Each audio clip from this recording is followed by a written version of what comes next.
Saturday afternoon at my parents' place outside Chicago. Smoke from the grill, paper plates, yelling kids, the whole suburban postcard. My parents had gathered all the grandkids at their lake house. Grandma and Grandpa stood there like benevolent Santa clones, handing out tickets to Dreamland Park. You know, that giant amusement park every kid in the Midwest begs to visit at least once. It was one of those sickly sweet scenes. Each kid got a shiny ticket. Jumping, squealing, "Thank you, Grandma!" The works. Then they got to my two, and my father, with a straight face, said, "Oh, Anna, I'm sorry. We ran out of money." I watched him say it while still holding a little fan of tickets. My kids, 8-year-old Lizzie and 6-year-old Mikey, just froze. Mouths already stretching into smiles that never got a chance to show up. I blinked. "Okay," I said slowly. "Then I'll buy tickets myself." My sister Olivia actually laughed, out loud. "You're the only outsider here," she smirked. "My kids and yours don't really go together." Right after that, they started handing the extra tickets to the neighbors' kids. Right there, in front of mine. So yeah, I grabbed my 2 sobbing kids, buckled them into their booster seats, and drove away. And later, I did something my family is still choking on. My name is Anna. If you'd told me 4 years ago that my own family would treat my kids like some contagious disease, I'd have told you to lay off the drama. And yet there I was, on my parents' lawn outside Chicago, watching my daughter and son stand there as the only grandkids without tickets. Standard, painfully boring backstory. 2.5 years before that, I divorced my husband Eric. He'd been having an affair with his office manager for 2 years. At home, he'd humiliate me in front of the kids, like it was a hobby. But in my parents' eyes, I was the one who destroyed such a beautiful family. At first, it showed up as little things. New Year's. My nephews got new iPhones. My kids got plain envelopes with a $5 bill in each. Literally 5. I pretended not to notice. Kids are small, I told myself. They don't count money yet. Then it got worse. My brother Alex's twins got invited to every outing, every party, every family trip. Mine were forgotten. Funny how selective group chats can be. And the Dreamland Park stunt? That was no longer little things. That was full-blown, weaponized cruelty. That night, after the ticket scene, I put my kids to bed, told them some BS story about us going on our own super vacation soon, and sat down with my laptop. And here's the funny part. While my whole family treated me like a broke, pathetic single mom who should be grateful for leftovers, I'd actually done pretty well. After the divorce, I'd built my own event planning business. At first, it was brutal. I was working 3 jobs, front desk admin during the day, barista in the evenings, hostess on weekends. Lizzie cried herself to sleep almost every night. "Why did Daddy leave?" she'd whisper. And I'd smile, chug 3 mugs of coffee, and say, "Because grown-ups sometimes make bad choices, honey. But I'm here. We'll be okay." Eventually, some friends asked me to organize a birthday party, then another. Then someone hired me for a wedding, for the kind of price that made my hands shake when I signed the contract. A year later, I'd registered an LLC, was doing corporate events, networking through the local Chamber of Commerce, speaking at small business forums. While they still pictured me wandering through basement shifts, I was negotiating venue contracts and tasting menus. And every single time my family did something cruel, I wrote it down. It actually started with Mikey's 5th birthday. I'd booked the clubhouse in our condo complex, hired a Spider-Man performer, bought a cake with so much frosting it should have come with a health warning. I was proud. It wasn't luxury, but it was bright, fun, and mine. Olivia showed up with her whole brood, took one look around, and spent the entire party whining. "So modest," she sighed. "Not like ours." When the time came to sing to Mikey and cut the cake, she leaned down to her kids and hissed, "Quiet! Don't make a big deal out of this." Mikey stood there in his little Spider-Man costume, completely confused why his own birthday felt like a wake. That night, I created a folder on my laptop called Evidence. Screenshots of family chats, photos, videos, notes with dates and times. I thought I was doing it just to stay sane. Had no idea it would one day become Exhibit A. From then on, it was a pattern. My kids got sat at the kids' table every holiday, while the other grandkids drifted freely between adults and dessert platters. In group photos, my two were shoved to the edges, or forgotten completely. New Year's again. My nephews got the latest gadgets. Mine got gift cards to the toy store. Pick something yourselves, while their cousins unboxed electronics. My brother, by the way, is a subtle kind of jerk. He'd drop little jokes about single moms who can't keep a man in front of my kids, then grin and say, "Relax, I'm only joking." His wife Megan was worse. A snake in designer heels.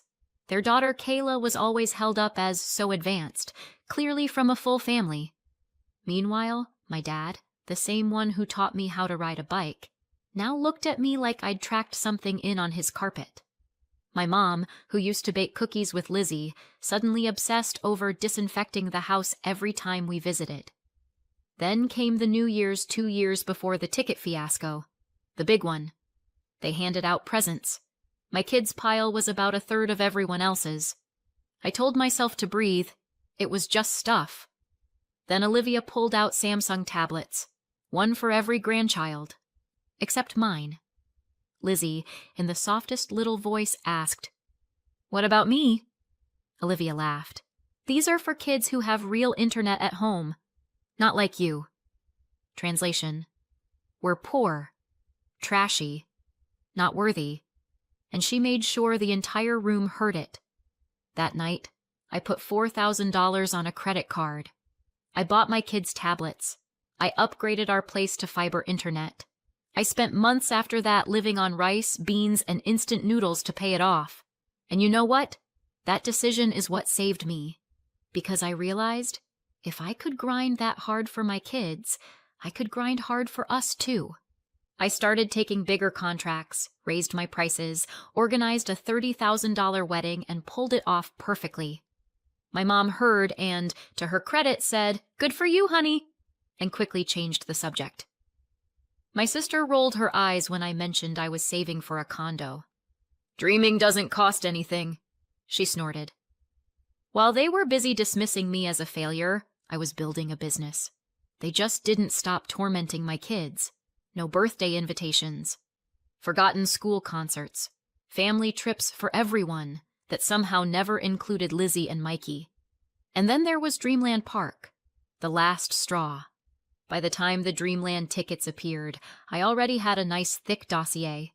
35 documented episodes, dates, times, witnesses, screenshots of chats where Olivia called my kids "those two" and discussed how to see them less often. Statements from neighbors who watched my children be excluded again and again. It wasn't a family misunderstanding. It was a system. Things really snowballed after my Grandma Faye, passed. Faye deserves her own story. Everyone else saw a sweet old lady with lemon cookies. I knew the woman who, in the early 1960s, walked out on an abusive husband with a small child on her hip after he hit their toddler so hard he died. She told me once, "He killed my child. I put our lives in one bag and left for my mother's. They all whispered behind my back. But I worked 3 jobs and bought my own apartment. Then I married your grandpa. He took Victor in like he was his own." She was a survivor. And a shark, in the best way. In the 90s, when everything was falling apart economically, she was buying apartments. "Crisis is just another word for opportunity, Anna," she'd say. "People sell for pennies, and later they regret it." By the time she was done, she had 3 rental apartments in decent areas, a little house out near the river, investments and savings, a collection of mid-century antiques, altogether about a little over $1 million. Her will said it would be split equally between 4 grandchildren, me, my sister Olivia, my brother Alex, our cousin Andrew from Seattle, around $275,000 each. Not life-changing billionaire money, but not exactly pocket change either. But Grandma Faye was nobody's fool. She'd watched how my family treated me after the divorce. She saw who hugged my kids and who made faces, so she added a clause. In her will, she wrote that any heir who is found to be cruel toward the children of another heir could be declared an unworthy heir under our state's probate code. Their share would be taken away and added to the share of the heir whose children they'd hurt. Legally airtight. And yes, she made it very specific. There had to be proof.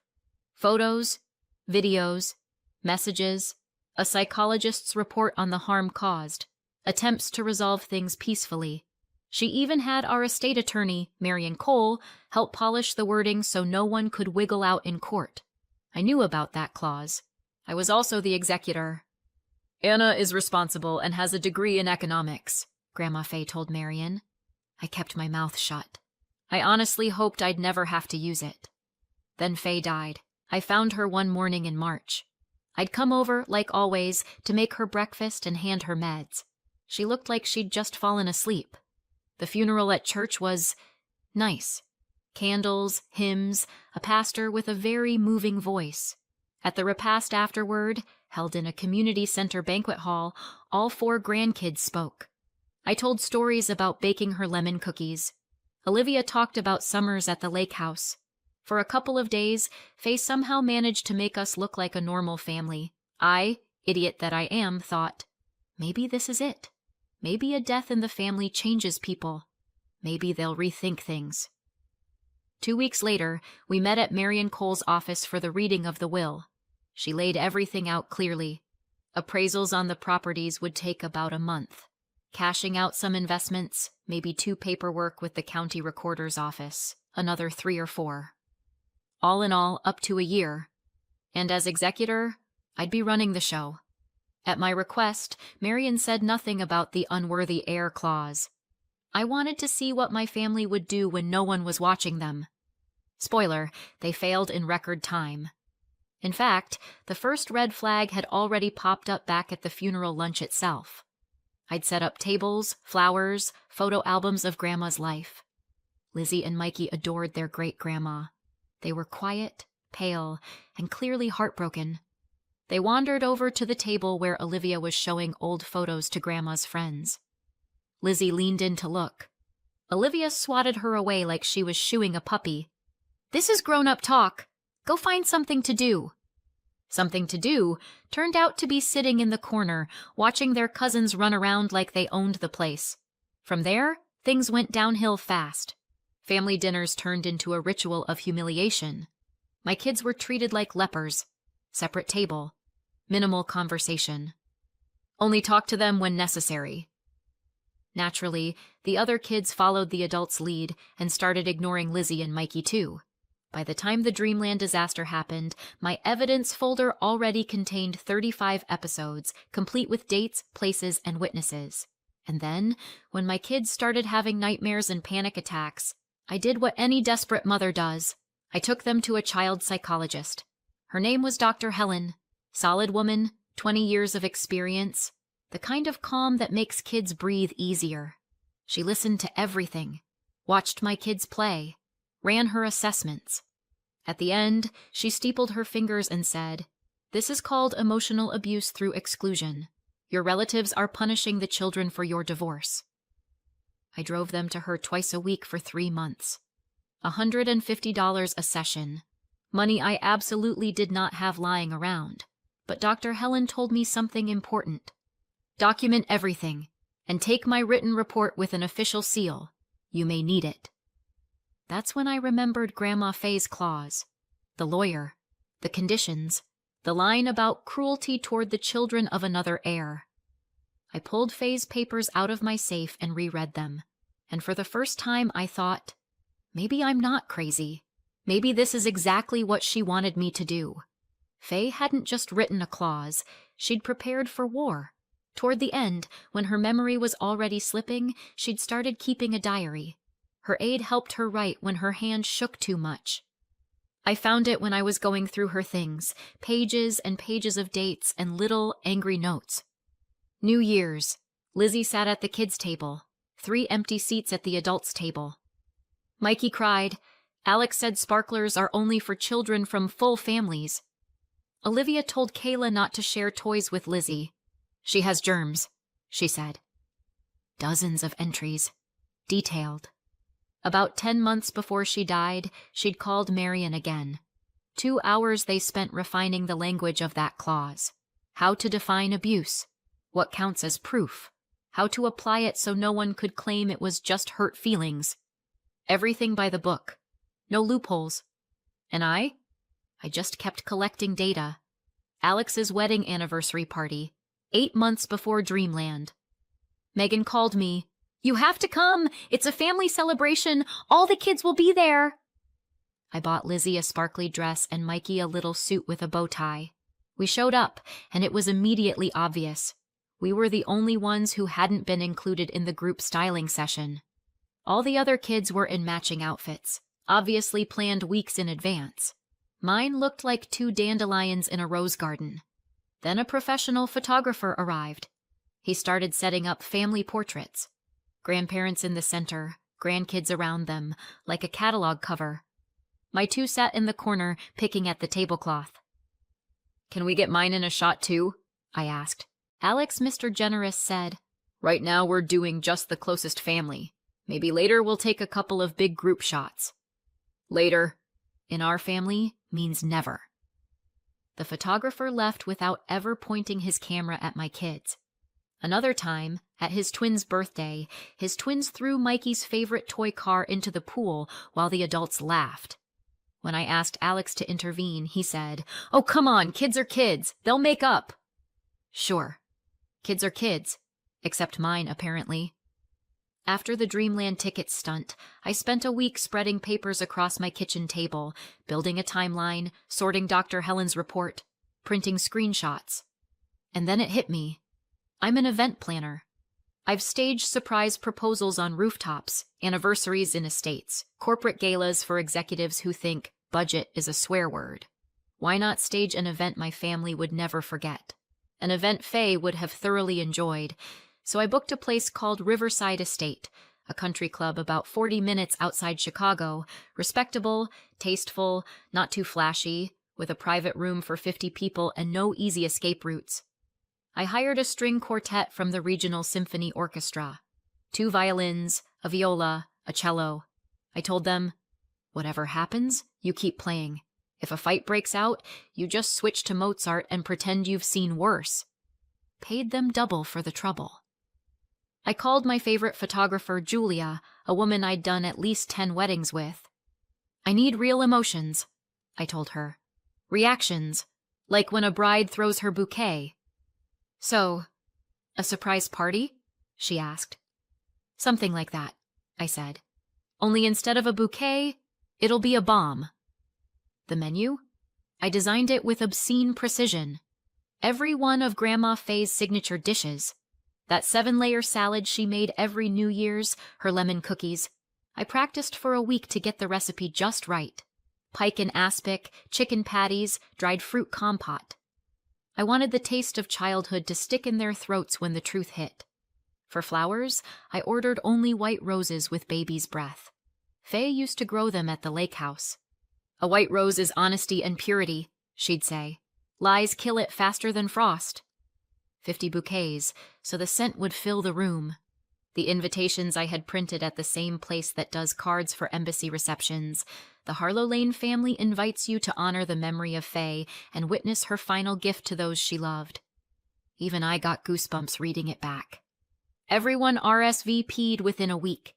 My parents even called to thank me for organizing it. Olivia and her husband Scott were coming with all 3 kids.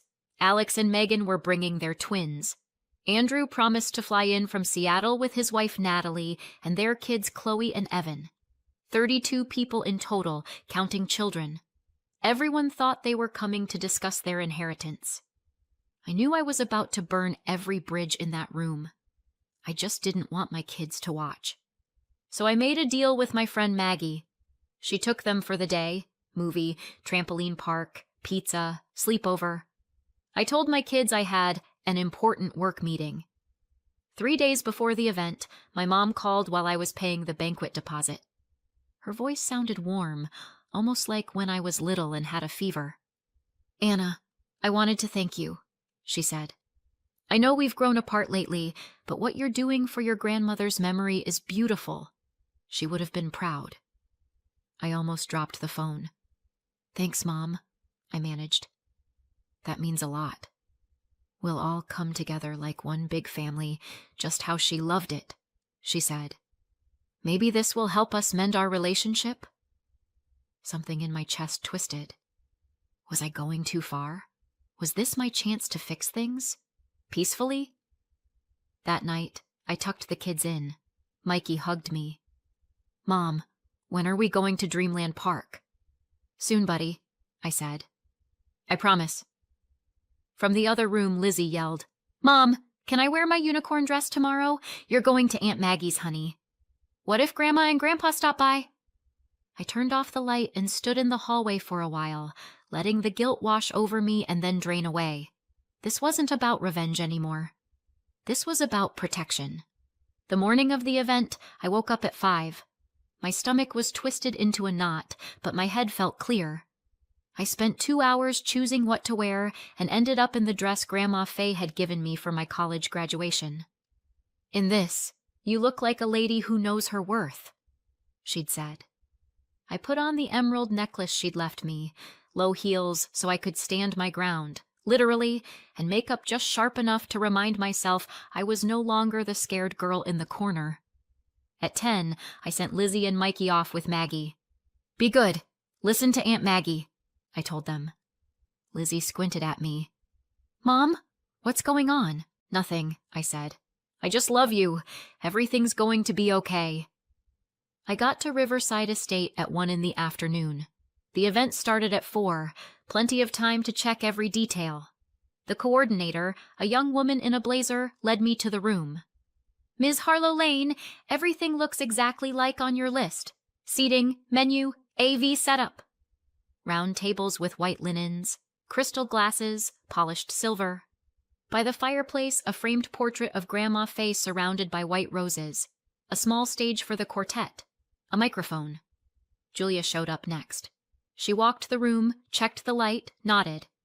"Great space. What are we shooting? Anniversary? Gala?" "Technically a memorial," I said. "A very unusual one." At 3, the musicians arrived. Older guy on first violin, clearly seen it all. "We've prepared Bach, Mozart, Schubert," he said. "Anything else?" "Just one thing," I replied. "Whatever happens, you don't stop playing." He smiled. "We've played at politicians' funerals. Nothing rattles us anymore." We were about to test that theory. Andrew and his family were the first guests. They'd flown in that morning from Seattle. Natalie looked elegant in black, their kids dressed up like they were headed to a school recital. 10-year-old Chloe was chattering about her school play. 8-year-old Evan walked in reading a book. Andrew hugged me like an actual brother. "Anna, you did an amazing job setting this up. Must have been a lot of work." "I'm just glad you came," I said. And I meant it. Andrew was the only one in the family who had never hurt my kids. At earlier gatherings, he'd played Battleship with Mikey and braided Lizzie's hair. The only adult who didn't treat them like contagion. I felt bad he was about to get caught in the crossfire. My parents showed up next.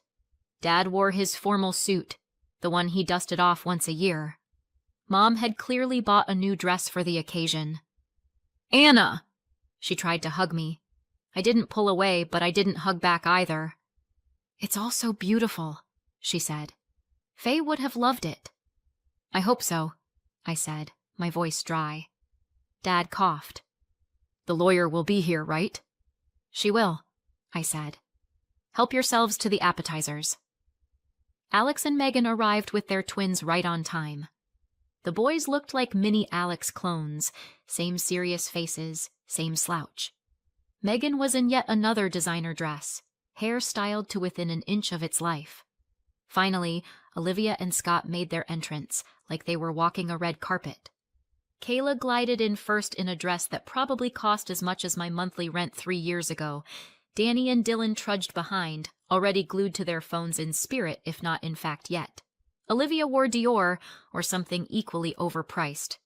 I'm not great with brands, but I know expensive when I see it.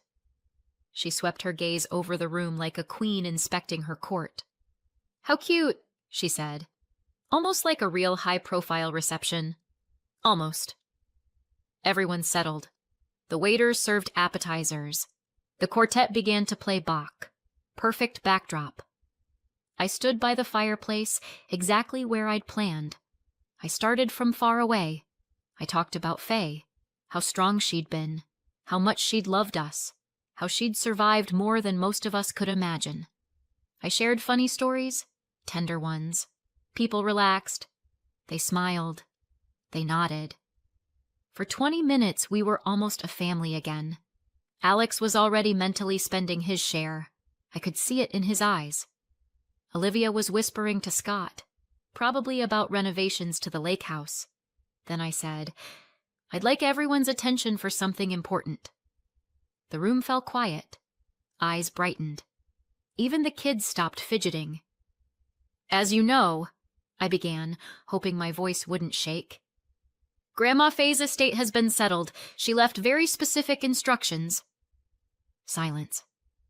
The total value of her assets is around a little over $1 million. According to the will, it was to be split equally between the 4 grandchildren. I saw Olivia's eyes light up. Roughly $275,000. A very nice addition to her curated life. But, I continued, pausing, Grandma included a special condition. I opened the folder in my hands, pulled out the papers. To my surprise, my hands were steady. I'll quote, I said. Any heir who is found to have been cruel to the children of another heir is to be declared unworthy under state probate law. Their share is to be redistributed among the remaining heirs. Graveyard silence. The color drained from Olivia's face. Alex froze with his champagne glass halfway to his lips. For the past 3 years, I went on, I've been collecting proof of systematic emotional abuse toward my children. Photos, videos, messages, witness statements, and a detailed report from a licensed child psychologist. My father jumped up like he'd sat on a live wire.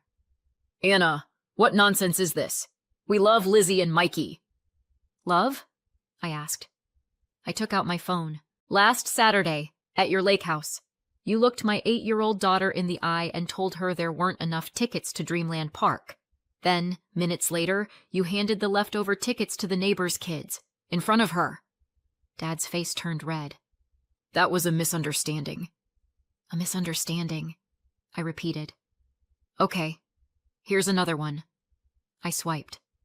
New Year's, 2 years ago.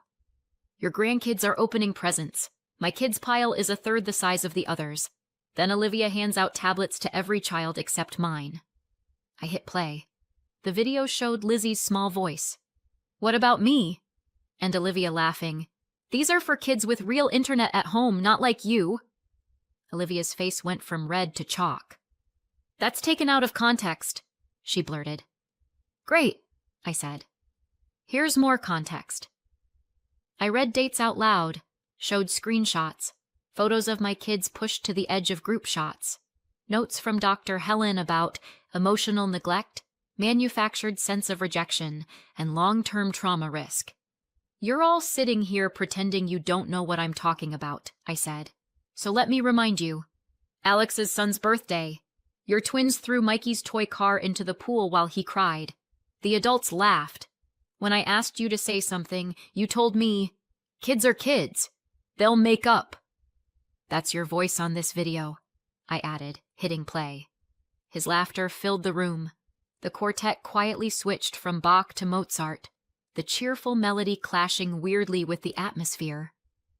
My mother finally spoke, her voice soft and shaky. Anna, why are you doing this? We're family. Family? I laughed once. Where was this family when my kids cried themselves to sleep? When they were humiliated and excluded over and over? You chose my cheating husband over your own daughter, and now you're surprised there are consequences? Dad tried to take back control. We can talk about this. We can find a compromise. Too late. I said. I straightened. The probate case was closed 6 months ago. I was waiting for the right moment to share the outcome. Olivia and Alex, I said clearly, have been declared unworthy heirs. Their shares have been annulled. Olivia shot to her feet so fast she knocked over her glass. Red wine spilled over the white tablecloth like something from a movie. "You can't do this," she gasped. "Over childish grudges?"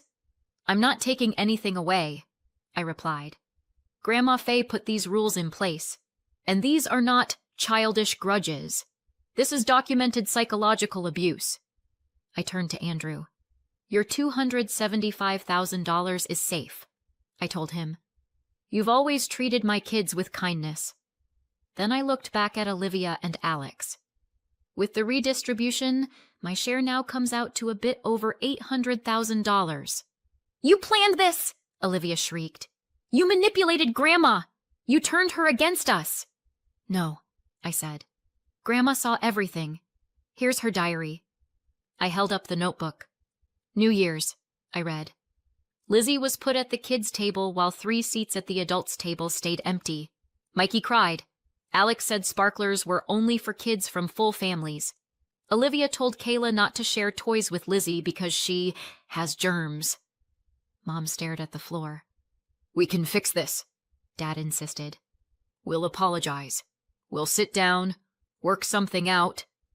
"The paperwork's already been filed," I said. "The money's already been moved. Marion processed everything." Alex slammed his fist on the table. "You stayed quiet for 6 months? You stayed quiet for 3 years, I shot back, "while you tortured my kids." Scott, Olivia's husband, stood up. Big man used to people jumping when he raised his voice. "So what now?" he demanded. "You're going to drag our name through the mud?" "Oh, I'm glad you asked," I said. "Next week, the local paper is publishing a piece about a new charitable foundation, the Fay Foundation, supporting children who've been psychologically abused within their own families.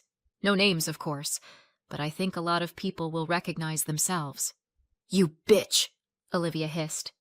"Careful," I said calmly. "The photographer is capturing everything." Only then did they notice Julia moving quietly around the room. No flash, just a professional camera documenting their faces. "You know what the saddest part is?" I asked, scanning the room. "This could have been avoided. Right up until last Saturday, I hoped you'd wake up. I prayed you wouldn't go through with publicly humiliating an 8-year-old girl just to show who's in charge. I asked myself, maybe I'm overreacting. Maybe I should talk to them. Try again." I closed the folder. "But you made your choice. You broke my kids. Grandma Fay saw it coming and built a system to protect them, even after she was gone." Then came the exodus. Olivia's kids bolted for the door first. Maybe kids just sense when the air gets toxic. Megan dragged Alex out by the sleeve. "We'll deal with this later," she snapped. "Let's go." Andrew came over while everyone else was scrambling. "Anna, I really didn't know it was this bad," he said quietly. "If I had, I would have stepped in." "I know," I said. "You're a good guy. Grandma knew it too." "If you want, I can give you some of my share, just to be fair," he added. "You don't owe me anything," I told him. "You earned it by not being cruel." My parents left last. Mom was crying silently. Dad looked 10 years older. "Anna," he said at the door, "what do we have to do for you to forgive us?" "First," I said, "actually admit what you did. Not sorry if you were hurt. Not we didn't mean it. Own it. Then write letters to my children. Real apologies. And give me time to decide whether I want you in our lives at all." "And if we do all that?" he asked. "We'll see," I said. "Start by stopping calling yourselves the victims." They left. The quartet finished a mournful Chopin piece. Julia packed up her gear. I stood alone in the room that smelled like roses and burned bridges, and felt relief. On the drive home, my phone exploded with notifications. I didn't read a single one. Maggie was on the floor playing board games with the kids when I walked in. They ran to hug me, yelling about pizza and cartoons and how Aunt Maggie was the coolest.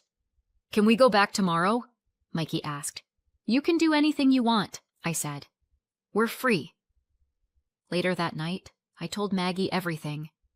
"Damn," she whistled. "That was brutal, and kind of cinematic. They're definitely going to sue." "Let them," I shrugged. "The paperwork's ironclad.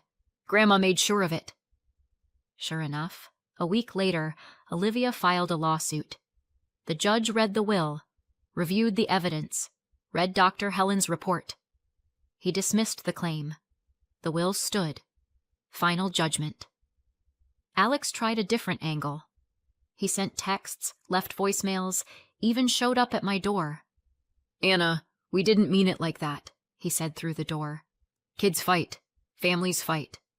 Let's just forget it and start over." I stayed silent.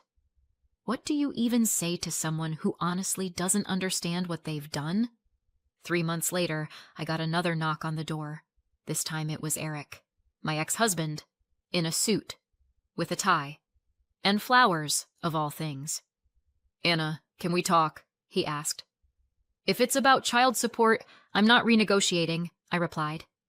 "It's not that," he said. "I heard about your family, the court, everything." I let him in, made tea. We sat at the kitchen table like awkward co-workers. "I never asked them to take my side," he began. "I didn't tell them to treat you that way." "But you didn't stop them either," I said. He dropped his eyes. "At first, it flattered me," he admitted. "I was an idiot, a hurt idiot." We sat in silence for a moment. "Lizzie and Mikey suffered because of me," he said quietly. "Because of our divorce. I get that now. I want to fix what I can. Can we try to co-parent? Properly? No war. No tug-of-war over holidays. Maybe we can take them to Dreamland Park together sometime." I thought about it. Kids need their father. That's just reality. And if he really was changing... "We do it on my terms," I said, "with a new parenting agreement, in writing, through a lawyer." We sat down with an attorney, wrote out schedules, responsibilities, boundaries. And you know what? It worked. Eric didn't become Father of the Year, but he became a decent dad. He showed up. He stuck to the plan. He stopped using the kids as weapons. Without the constant stress and comparison, my kids changed. Lizzie joined a theater club and discovered she actually has talent. Mikey got into robotics and took second place in a citywide competition. And yes, we went to Dreamland Park. Just the three of us. No neighbors' kids, no grandparents, no competition over who deserved what. We rode every roller coaster, ate cotton candy, took photos with characters, came home exhausted and happy. The real magic, it turns out, isn't inheritance. It's not approval from family who treat your children like trash. It's your kids being safe and smiling and knowing they're wanted. Grandma Faye knew that, and she managed to protect us, even from the other side. So, what do you think? Did we go too far? Or not far enough? Let me know in the comments and subscribe for more.